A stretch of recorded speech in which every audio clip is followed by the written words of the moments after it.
Hey, I'm Bree, and this is my sister Jules. I'm an English teacher. And I've got that one international smile. And together, we drink wine as we unpack the brilliant writing of the hit 90s sitcom Boy Meets World. Cheers! Cheers! What are we Clink. drinking, my sister Julia? We're actually drinking our first Argentinian wine and First. also our first Malbec. Love a Malbec. Let's see. It's called Uno. Yes. I like always want you to go first because I feel like 9 times out of 10 I'm like, ooh, I like this a lot. And then you're like, this tastes like toe jam in between the third toe on the right foot. It's funny because that actually kind of is what it tastes like. Yeah, I don't know. I think it might be a little bad. Like I think it went bad a little bit. It tastes like wine that's been sitting out. You know, when you leave a bottle open and then you try it like 3 days later, like maybe it's okay, and then you take a sip and you're like, it's not okay.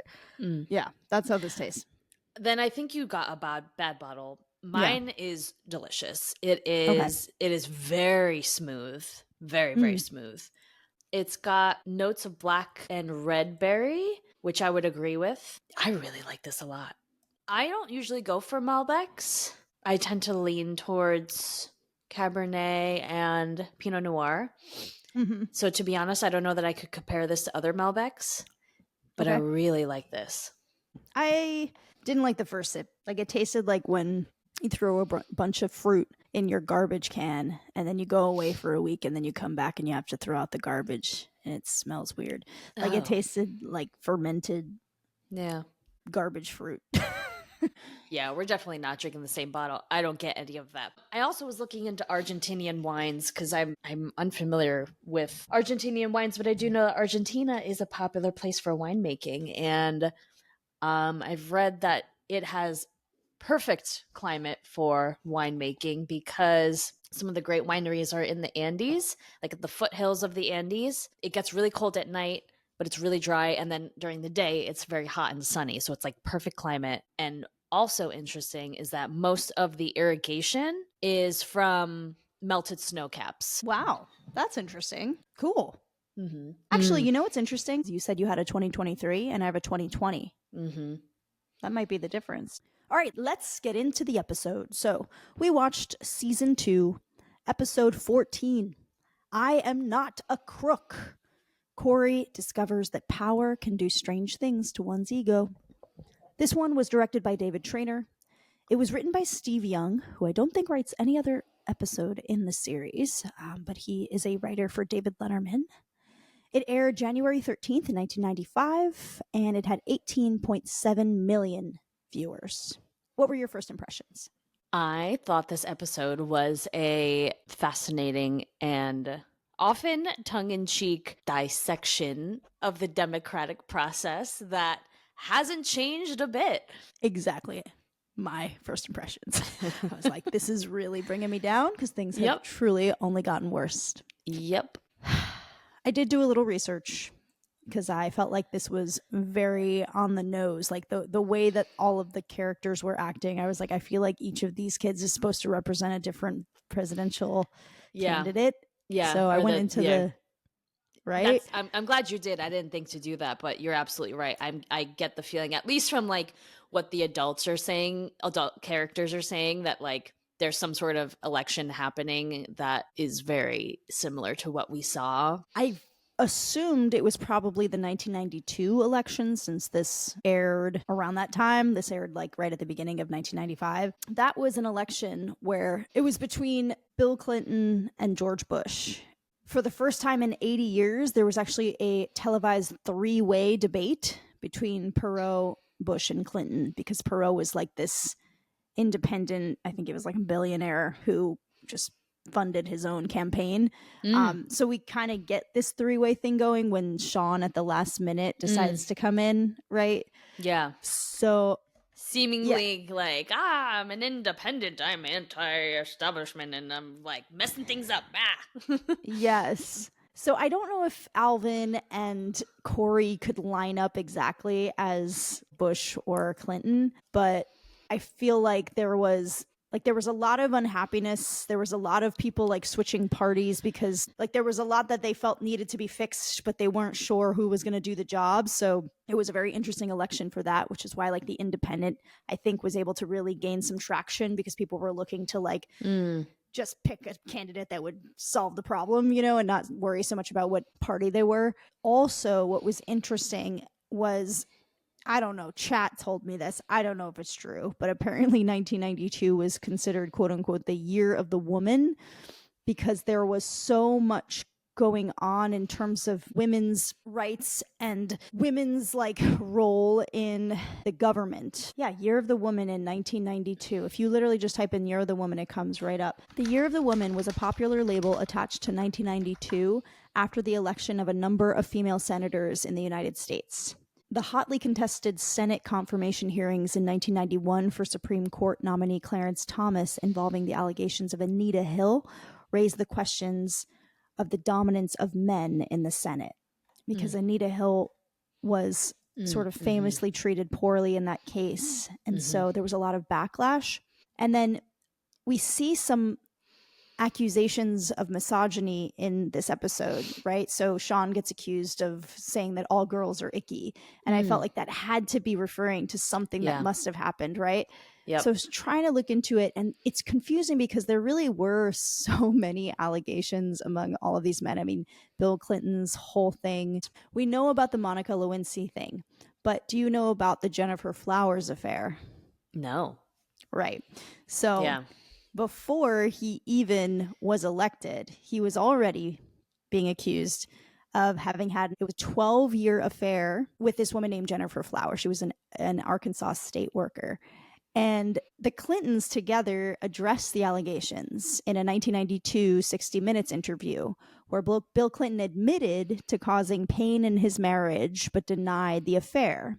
And Flowers, who was paid by a tabloid for her story, insisted that Clinton was lying. And then later he admitted to a sexual encounter with Flowers during a 1998 deposition. That's not, I think, what Shawn was being accused of. So I think that Shawn's accusation is actually referring to Dan Quayle. So Bush's vice president was Dan Quayle. And he was at the center of a major national controversy for his comments criticizing the television show Murphy Brown. So in this show, Murphy Brown, there's a woman who chooses to be single and have a child.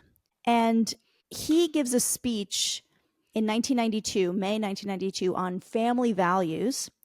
And he singles out Murphy Brown, and he criticizes the lead character, who is a single professional woman choosing to have a baby on her own, for, quote, mocking the importance of fathers. So he gets criticized for being sexist, and it's called an attack on women's choices regarding motherhood and career. And it fueled this whole national debate about single mothers and family values.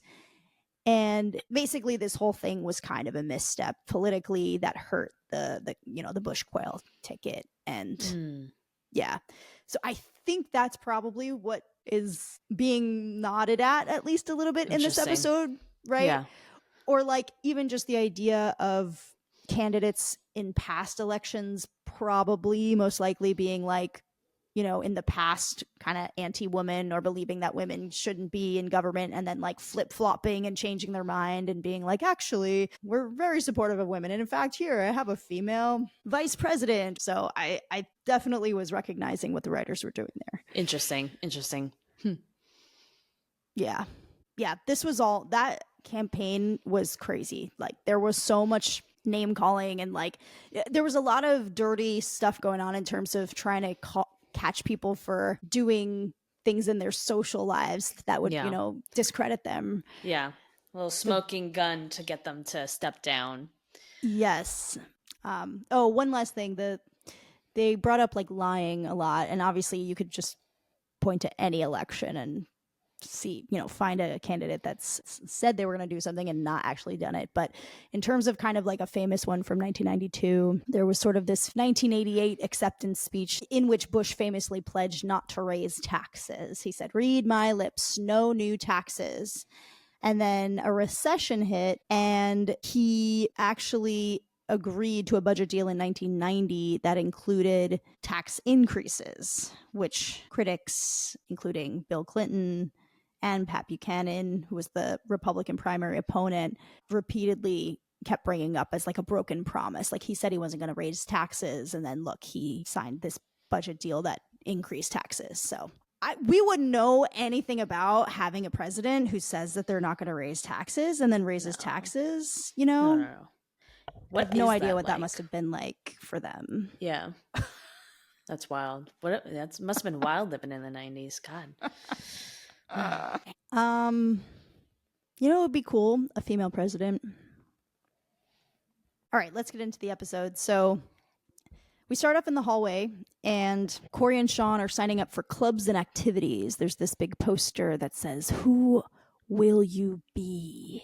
It's making it very deep.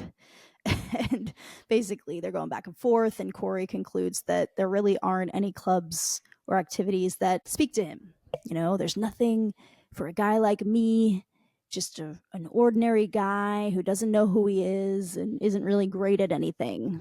So the bell rings, Shawn and Cory head into the classroom, and as they're heading in, Shawn's saying to Cory, like, you've got a lot of good qualities. You're honest, you're loyal, you're decent. And Cory's like, housebroken too. I'm a stinking beagle. And Turner starts doing the announcements, and he says, all right, people, elections for this year's 8th grade class president will be held next week. Which, by the way, we're in 8th grade now. Yeah, when did that happen? This episode. Yeah, right. Yeah, they mentioned it that at the very beginning. They said something like, we're in the 8th grade now or something, and this year's 8th grade president, like, they wanted to make it very clear, we are now in 8th grade, halfway through the season, or a little bit more than halfway. Yeah, it was almost like they were getting feedback that was like, man, it seems like they're in high school, but they're only in 7th grade. Like, we got to really push them up. Age them up, yeah. Age them up. They also look like 8th graders now. Like, I noticed that the kids look older. So I thought it made sense. And it also now explains why with 7 seasons we got the college years. They're aging them up halfway through the season. Excellent. Exactly. And so Turner, says something I would say, which is that, too many people whine and moan about the way things run around here. Well, this is a chance to change things by getting involved. Yeah. So he goes, but remember, this is a student election, and all the students go, not a popularity contest. Because it is a popularity contest. Every presidential election is a popularity contest. That's what it is. Mm-hmm. Unfortunately. So Turner's like, I think we've been spending a little too much time together. The point is, your class president doesn't need to be a quarterback or a cheerleader. You'll be better off with someone who's honest, loyal, and decent. A light bulb goes off in Shawn's head. Cory, that's you. Cory's like, what?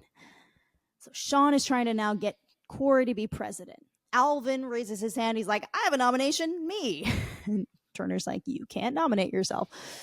And I love that his name is Alvin Meese, by the way. Meese. I think that might be my word of the day. Just his last name. Yes, it's such a funny word. It made me think of Minkus. Right? Mm-hmm. Meese is like the way that I want the word mice to be pluralized. I've definitely said meese before. Meese. So Alvin asks Topanga to nominate him, and she's like, no, don't look at me. Turner's like, come on, Meese here has the guts to run. Someone should have the guts to nominate him. So Cory nominates Meese. Shawn's like, why would you do that? That's your competition. And Cory's like, I'm not running. And then Shawn nominates Cory. Cory's like, no. And Shawn's like, no, he's not going to settle for second-rate leadership. Turner's like, Matthews, do you accept? Cory's like, no way. Shawn's like, no way would he turn down a chance to serve his fellow students. Cory's like, no. Look, I don't know anything about being president, okay? I wouldn't have a clue. I'm not somebody special. I'm just an average guy like all of you. The simple, hardworking. And as he's saying this, he's been like moving towards the front of the room, and he just completely shifts his tone now and like looks very intently at everyone and goes, students who struggle day after day with too much homework, unfair teachers, and an antiquated justice system that relies too much on detention.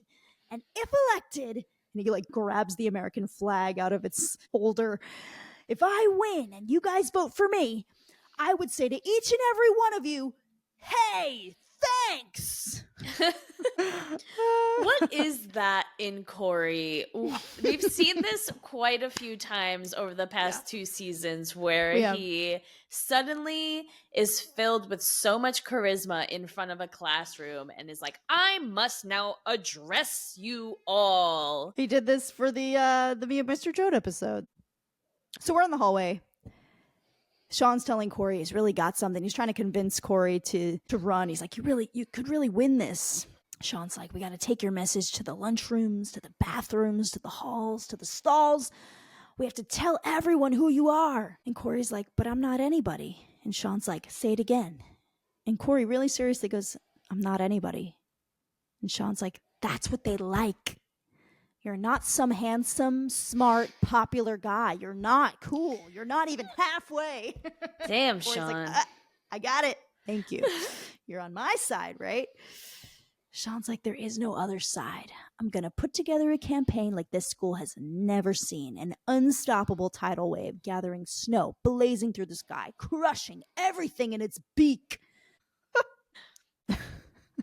Sorry, I'm realizing this is actually the first of 2 times where he does this, where he just like mixes metaphors.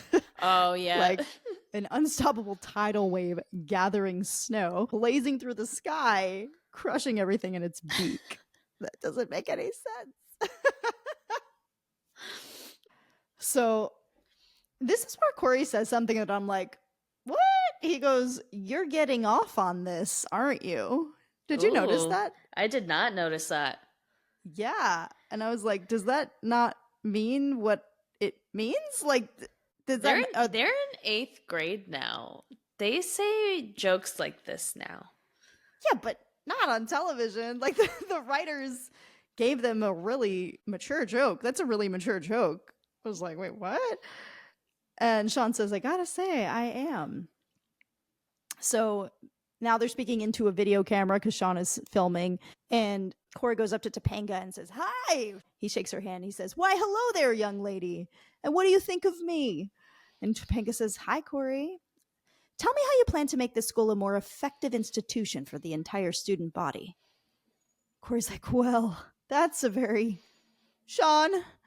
Shawn's like, cut. Topanga, could you please just read what I wrote out for you? Topanga says, yeah, like I'm going to say, Cory's cute and cuddly. That's what's important to me as a girl. So now we get this like gender theme, right?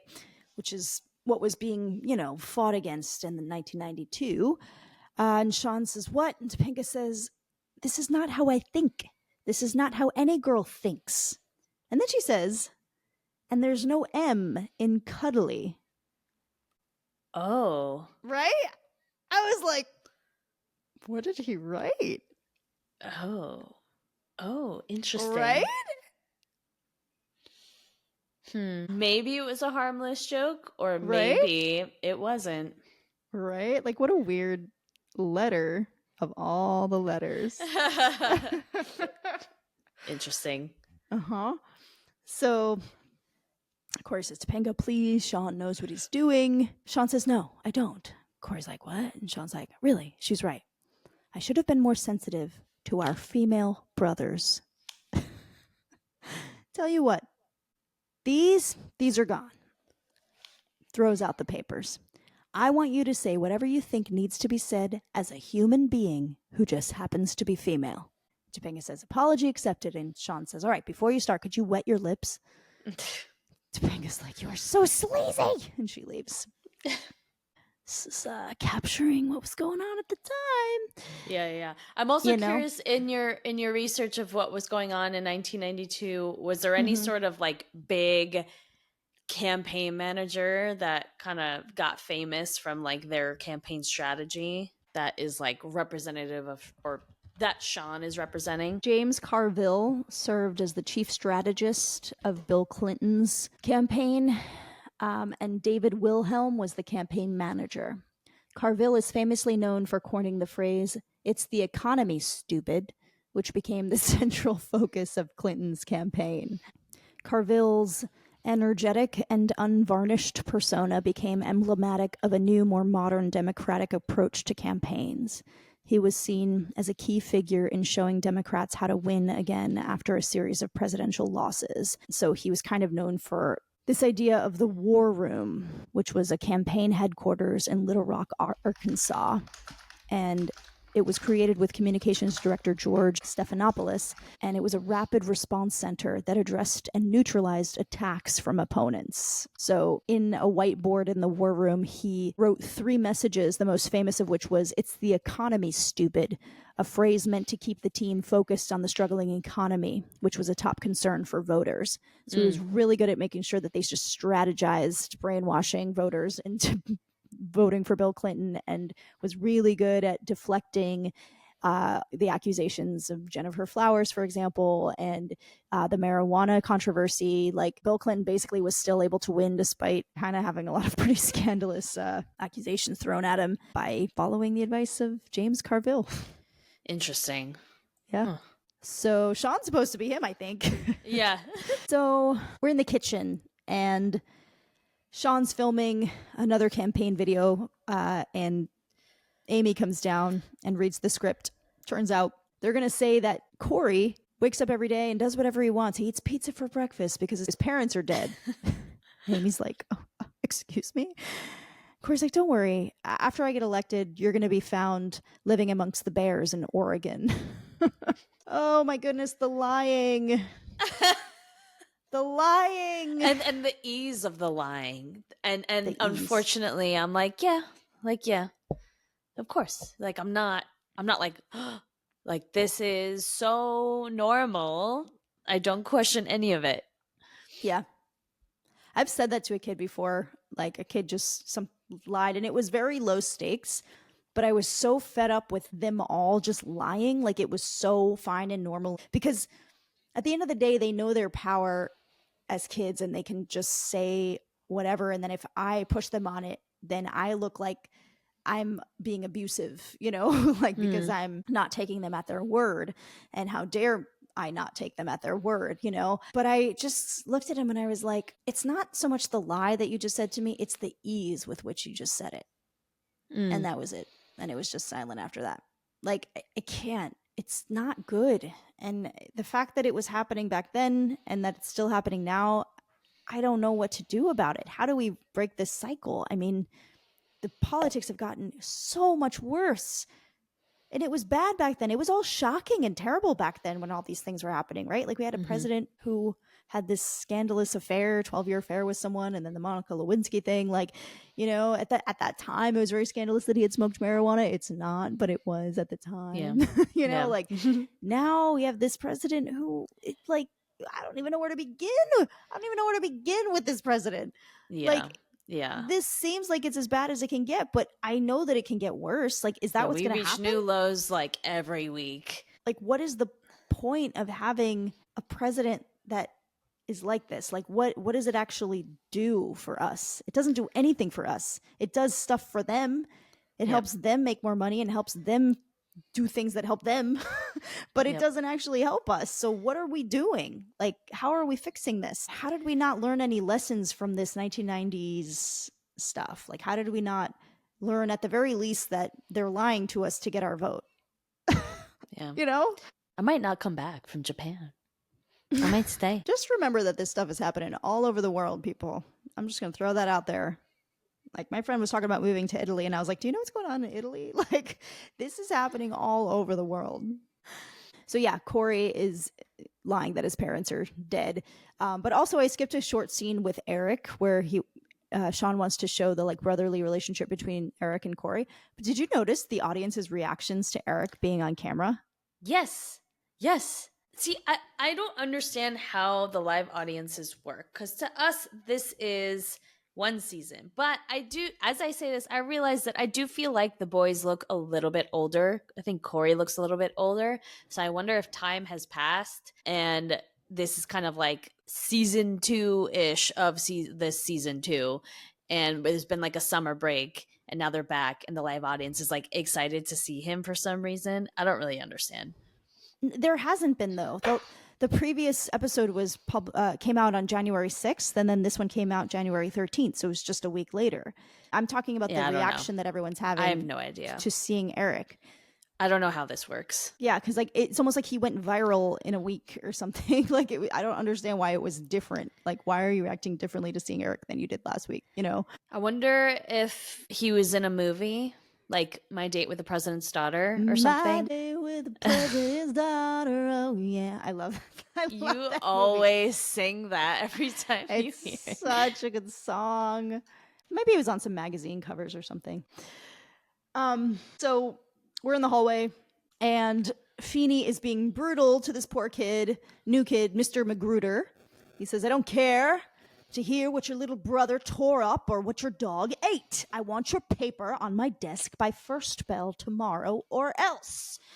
And Mr. Magruder says, or else you'll give me an F. And Feeny says, I'll give you a G. As in, G, if I'd done my work on time, I wouldn't be the only 40-year-old in the 7th grade. So Magruder's like, he's not human. And Shawn's like, you want him gone? Magruder's like, can you do that? Shawn's like, Cory can. If he's elected, Feeny's gone. Spread the word. Cory's like, Shawn, I want to win too, but in what part of your diseased mind does an 8th grade class president get to fire the principal? I loved that line because it's so true. And like, just in general, it made me laugh because I was thinking about all the power that this 8th grade class president seems to have. I'm like, oh, you're going to get rid of the graffiti and you're going to like get them new textbooks and you're going to like change the food in the cafeteria. I'm like, wow, where are all the adults in these spaces? Yes.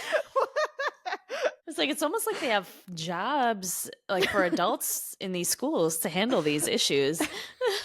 Like, wow, they're just waiting for an 8th grader to come up and tell them to get going on this. Yeah. So what does I obviously was not class president. Let's go with middle school. What did class president do in middle school? Nothing. The truth is, it is a popularity contest and they don't actually do anything. What? We don't have class presidents. But what they should do is what this episode is trying to make it seem like they do, which is actually figure out what the students want and then communicate with the adults in the building to actually start making moves on like what what's happening. I see them as like a liaison between the kids and the adults, someone who just has like very strong communication skills and is very comfortable advocating for the group in front of adults. Like, it really just takes a certain type of personality that's able and willing to do that, right?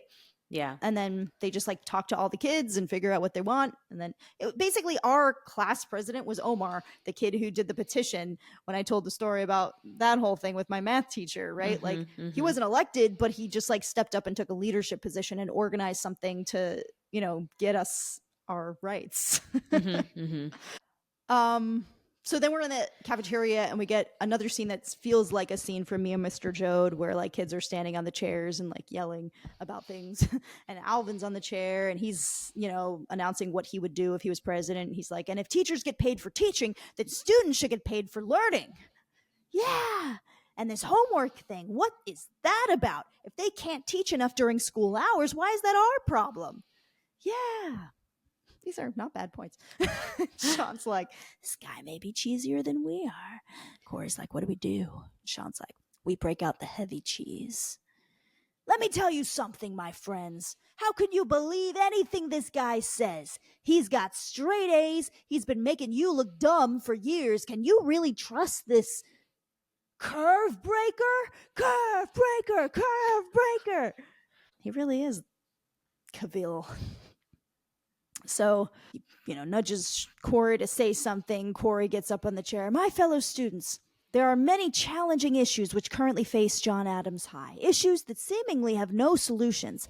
And I say there'd be fewer problems if we spent less time here. I mean, what's the deal with these 5-day school weeks? I don't know about you guys, but I'm pretty much shot by Wednesday. So let's end the week there. If I'm president, Thursdays and Fridays are part of the weekend. And Mondays are optional. And they all go, yeah. And then he goes, Tuesdays, come in prepared to learn.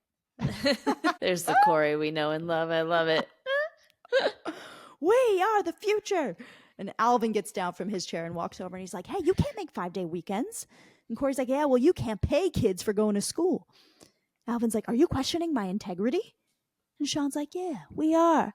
And Alvin's like, well, I question yours and I have proof. Nobody move. And then he comes back and he's got a girl. But in the meantime, when he's getting a girl, we get another conversation between more boys and men. And Feeny's like, and when do you step in and teach them the democratic process? And Turner goes, if Matthews wins, Tuesday. And Feeny's like, Mr. Turner, all I'm hearing from your little election are ridiculous promises and character assassination. And Turner says, too much like the real thing, George. Yep. And Feeny says, Ain't yes. that on the nose? And this is what I feel in my heart, but don't we aspire for their generation to do better? Mm. And Turner says, yes, we do, but we can't just tell them what to do. They have to learn for themselves. I don't know, Turner. I don't know about that. Because we're living in a reality where it seems like no one told these people what to do. And they never figured it out. They never learned it. Yeah. I feel like I know the answer because we've talked about it a lot, but do you feel like in general, this generation, it's been a lot less, this is what you need to do, and more, tell me what you have to say and figure it out? And how is that affected how they go about the world? We've totally shifted into like a telling kids what to do never works mentality. So like you just have to let them figure it out.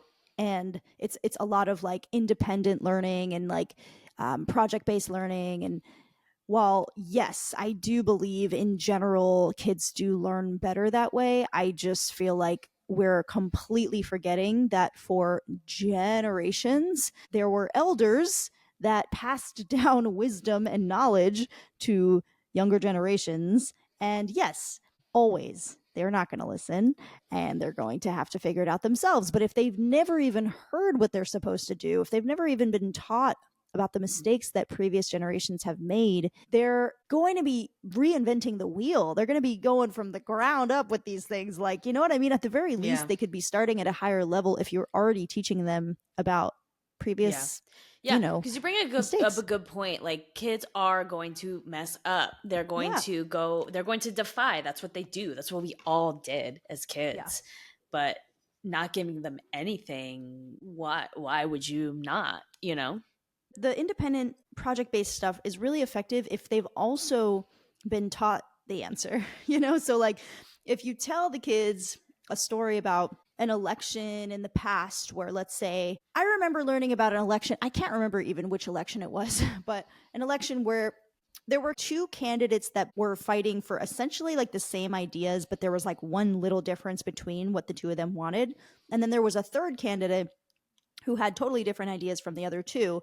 And for the most part, the two had like way better ideas. And like the third one, like no one wanted that person to be president. But because the votes were split between the two that were almost on the same page, the third president won. The third candidate won. And so no one was happy. So I remember learning about that and it stuck with me. And I remembered, I don't remember exactly again what the situation was, but I remember being in a similar situation in my life where that was like almost about to happen. And I remember being like, no, no, you both can't run for the same thing because it's going to split the votes and everything's going to go to this person. So just don't do that. And we were able to like avoid having to learn that very basic and obvious lesson because it's already been taught to us. They could be taught about smear campaigns and character assassination and times when candidates have lied to the people and the response that's stuff you can learn about in school. We should have. I did not at all. The way that I approached elections, and maybe this is like unique to me and like I was just kind of ignorant and not in the real world because I was like in my little teenage pea brain and just focusing on like my school and then my hobbies. That felt very much like adult world that I didn't pay attention to. So like the way that I learned about elections was very cookie cutter in its approach in history. They didn't get into the nuanced issues of like campaigning and just kind of how that typically goes until I saw it for myself and I'm like, ooh, you know? Yeah. And I wish that I had learned about that so I can kind of see it for what it is out the gate than trying to figure it out as I go. Totally. I didn't want to fall for the traps that I fell into the first time around when I first voted. What do I do? You are frozen. There we go. You're back. You froze. Okay. You froze. No, you froze. Okay. So when Alvin goes off to get Paula, and we get the conversation between Turner and Feeny, there's also a moment where Shawn turns to Cory because Cory's like, uh-oh, like, does he have anything on us, for this smear campaign? And Shawn's like, listen, Cory, a lot of weird stuff happens at the trailer park. And every part of me wanted to be like, ooh, what is it? what's the juice? I want to. So Alvin comes in, voters and voterettes, which I'm glad that we have moved away from this. I think in the past it was a way of being respectful to women because women didn't have the vote and then they did get the vote, and like actors and actresses, right? Like this idea of like separating the two.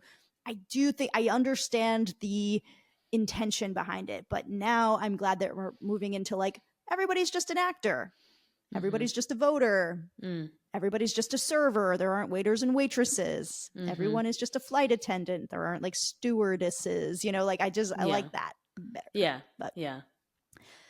Voters and voterettes. This poor exploited young woman is named Paula, and she has a sordid story to tell. This is Jennifer Flowers. Go ahead, Paula. Tell them what you told me. Spill it, Jenny. And then when she started, I was like, what is she going to say? Because I was thinking of this like sex scandal. And she was like, when I was in the 3rd grade, I was like, 3rd grade? Oh no. With Shawn Hunter. One day, he and I were standing near the monkey bars. I was like, what did he do to What her? did he do to you by the monkey bars, Jenny? I was so concerned. And she's like, and I can't go on. And Alvin goes, go ahead, Paula, be strong. Because the dress they put her in also kind of like said a message that was kind of like she wears sort of homely clothing because her innocence was taken young. Like that was like the vibe I got. So I was like, oh my God. It's giving Mormon trad wife. Yeah. Yes. Yeah. With the hair. Yes. But with trauma.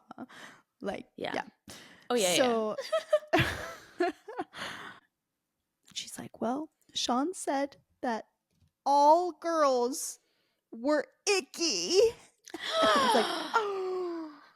Shawn's like, I never said that. And Paula's like, you wrote it on my notebook. And Shawn's like, give me a break. I was only 8. I didn't like girls then, but I love them now.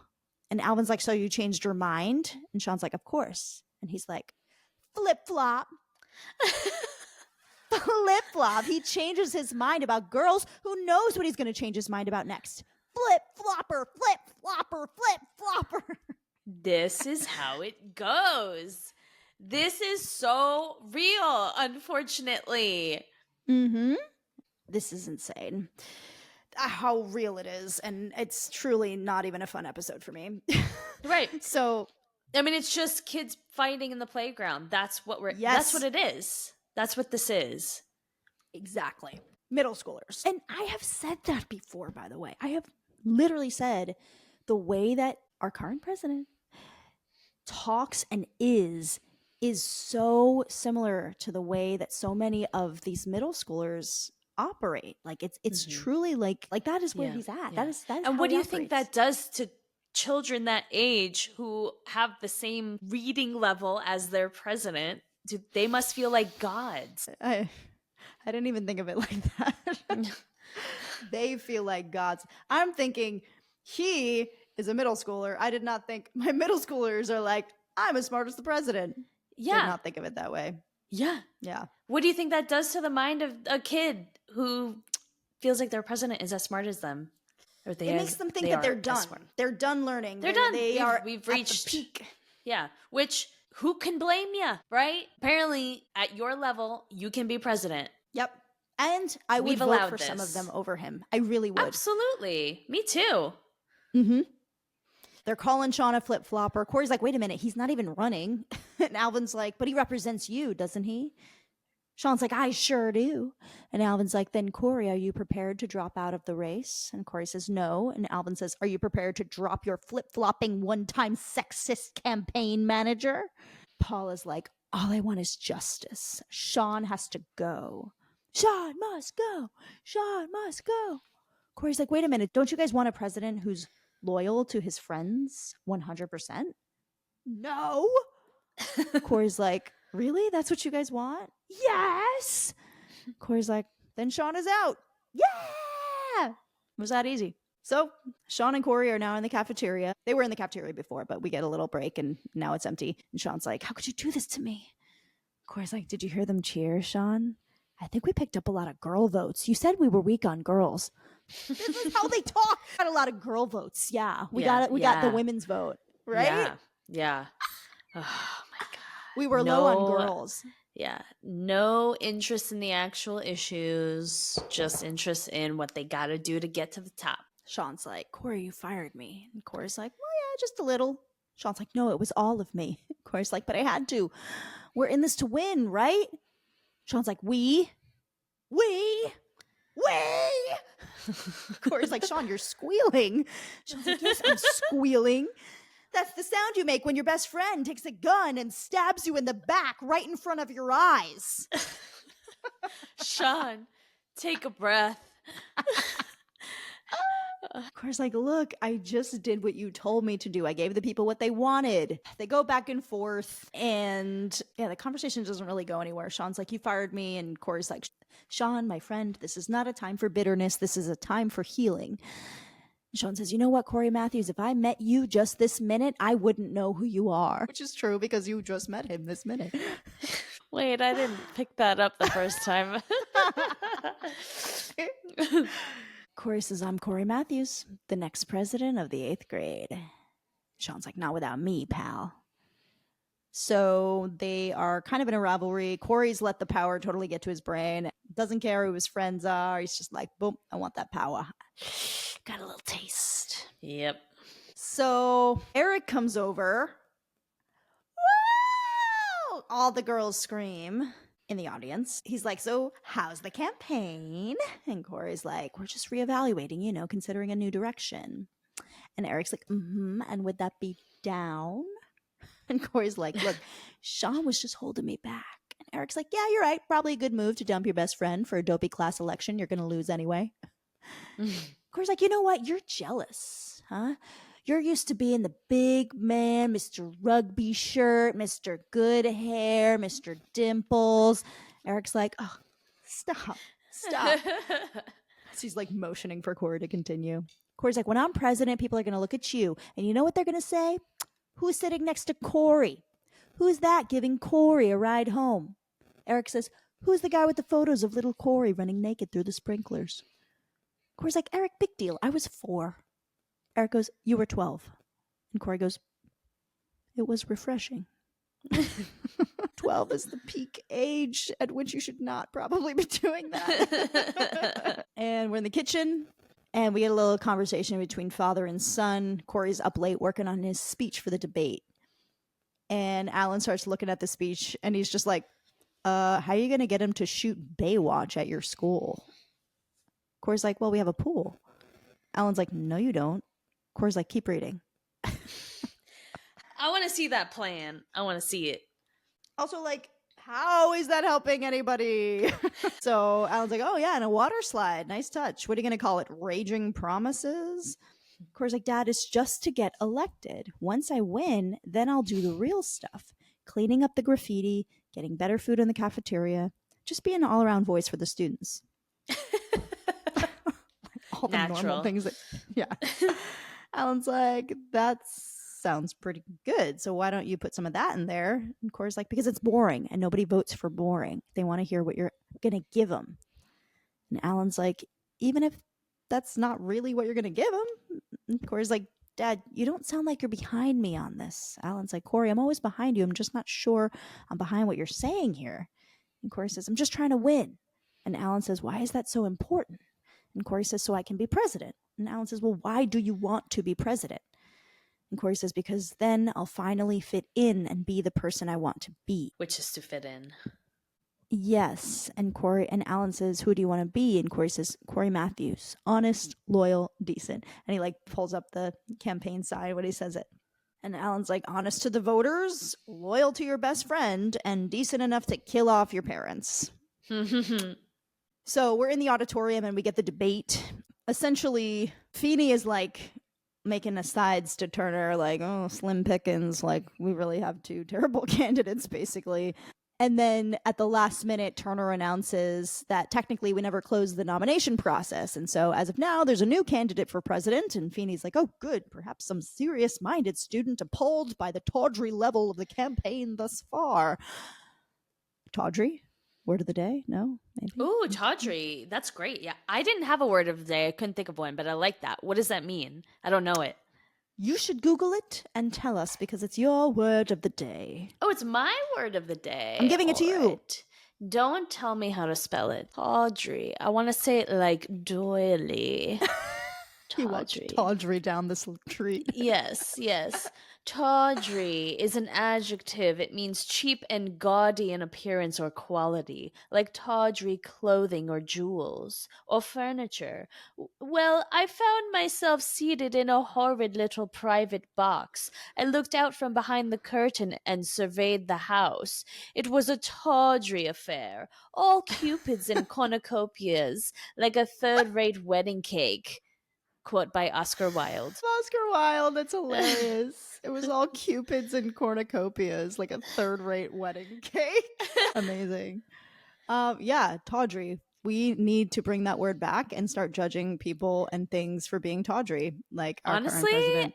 That's a really pretty name, but not a great definition. Tawdry Marie Rosa. Yeah, that's like cute. I like it. Cute, tawdry. Don't do it. So Turner announces that it is Shawn Hunter, that he is joining the race at the last minute. Feeney's like, I quit. Shawn comes out, how you doing? Vote for me, vote for me. Cory's like, Shawn, what are you doing? Shawn's like, what I should have done in the first place, run for president myself. Cory's like, can he do this? Feeney's like, Mr. Turner, this is your little experiment in democracy. Can he do this? Turner's like, I don't see why not. Democracy is always invigorated by the infusion of fresh new ideas. So Finney's like, do you have any ideas, Mr. Hunter? Shawn's like, oh yeah, big honkin' ones. Big honkin' ones. Finney repeats. I love the way he said that. Big honkin' ones. I love when Mr. Feeny repeats ridiculous things that are said. It just makes it sound that much more ridiculous. I love it. It's true. He has a way of making you feel like an idiot by just repeating what you just said. So Alvin's like, so flip-flopper, call any girls icky lately? And Shawn's like, thank you for bringing that up, Alvin. Yes, I have made some mistakes in the past. I have called some girls icky, but that was a long time ago when I had cooties. That's right. I, Shawn Hunter, had cooties. But I fought my way back and I stand before you today cootie-free and girl-friendly. And to prove that, I'd like to introduce you to my co-candidate for president, Paula Kelly. Undoing his sexist past by hiring a woman. What? A politician would never. Paula comes up and he hands her a rose. So during what was likely her final visit to Moscow as German Chancellor, Angela Merkel was greeted by Russian President Vladimir Putin, who presented her with a bouquet of flowers, which included roses. And there was a lot of backlash against that because it came across as sexist. I mean, she is the German Chancellor. Like, why are you handing her roses? Like, you wouldn't do that if she was a man. Yeah. Anyway, so Cory asks again, can he do this? Feeney's like, can he do this? To Turner. Turner's like, I don't see why not. Democracy is always... Feeney's like, oh, be quiet. How far are you willing to let this go? Turner's like, I have faith in these students in the electoral process and maybe just another minute. Cory's like, Shawn Hunter's only in this race so he can get back at me for firing him. there are things that have happened in this president's career that match up perfectly with like just getting back at someone for firing them, or like, you know what I mean? Or just like firing someone because they weren't on your side about things. Like, he's so petty. Constantly. It's constantly. It's crazy. That's the formula, right? That's how you get people to stay with you. It's like, you absolutely cannot cross me in any way or you're done. You're absolutely done. You're gone. We get it back and forth between Cory, Alvin, and Shawn. And then basically, like, it just becomes this ridiculous smear campaign where they're calling each other names. Cory calls Alvin a four-eyed, frog-voiced geek. Alvin says, "My mother does not buy my clothes."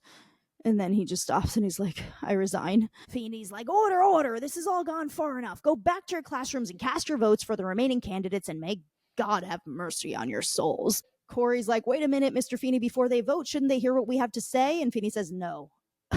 Cory says, "Look, I just want to say that before this election, I really didn't know who I was or what was important to me. But now, weeks later, after looking deeply into my soul, I still have no idea." And Shawn says, "I know less than he knows." Feeny says, "Thank you, Mr. Lincoln, but wait your turn." Cory says, "So I ran for president to find out who I was, and what I think I'm finding out is that I'm not a good candidate or a good friend. So I withdraw from the race, and I think everyone here should vote for Shawn. He's really the best friend you could have." Shawn's like, "No, I'm not. I'm worse than you. I made up every lie he told. I've known Cory all my life, and he really is honest, loyal, and decent. That's what you are, Cor. That's all you need to be. I withdraw from the race, too." Cory says, "Well, Mr. Feeny, we're both out." Feeny says, "Yes, well, I'm sure you'll do well in the private sector." Paula says, "Wait a second. I wanted to be president. I wanted my life to mean something." Shawn says, "You want to grab a burger?" And she goes, "I'm out." And then Feeny's like, "Well, Mr. Turner, your little experiment in democracy has left the 8th grade leaderless for the next year." Turner's like, "Too bad. I was looking forward to Matthew's 5-day weekend." Feeny's like, "Okay, folks, that's our show. Thank you for coming. We now return you to your regular Friday schedule." Topanga gets up. "Wait a minute.